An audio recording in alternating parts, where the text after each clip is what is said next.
Hey, I am Gorik, and you are watching Midnight Movies. Tonight we are writing a letter to the star, who has made inroads into the hearts of every person who has ever seen a movie of his. We have with us resume of the natural star.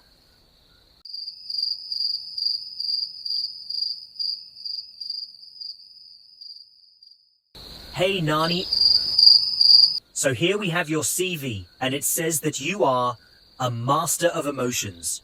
The scene in Jersey in which a man steals money from his wife's purse, what a wonderful display of a man's vulnerability. Also, a much-needed reality check that passion may not always take a man to his desired ends. And, of course, that lonely celebration at the train station, expressing your emotions by shouting in the noise of the passing train.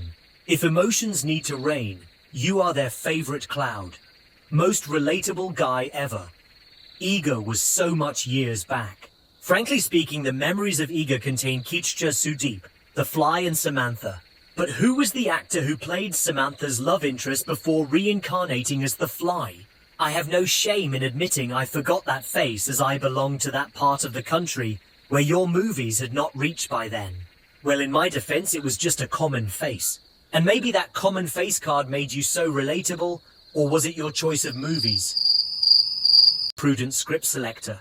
It is almost always a middle-class boy, with love for his middle-class family and love for his partner, within his middle-class limits. How many types of love stories can I write sticking to a format? Well, you did quite a few, all of them in a row, and the audience never felt cheated. There was always something new. My favorite is Hi Naana, not for its twists, but for the way it ended. If it were any other average movie, Angad Bedi's character had the reasons to play a villain. But his cooperation as a doctor was a feel-good scene. And the way the operation theatre opens into the stage of the theatre, what a beautiful editing style. Best salesman of integrity. The charm everyone refers to is just not about your infectious smile. A good-hearted character living in a world which is not always an utopia chooses to be right in his conduct. He does not necessarily win because of his choice, but that portrayal is so compelling and attractive, one does not even realize when he starts aping those goodness in real life. Are you even listening? Versatile.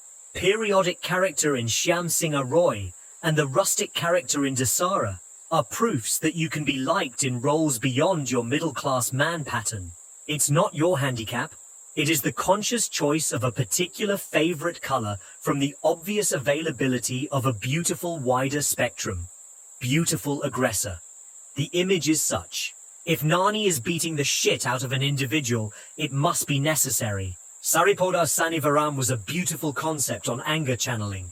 And that BGM is the reason why half of the furnitures of my room are broken. What more do I like from your movies? Self-references like the Eega discussion in Saripodaa Sanivaram. Mythological references like Krishna Satyabhama story in the same movie. And the confident continuation of these patterns throughout various films to establish a Nani template. With these expectations, when one goes to watch Hit 3, we find an aggressive character Arjun Sarkar like Saripodaa Sanivaram. A love story with a later twist like Hi Naana. Funny banter between a father and son about married life and porn.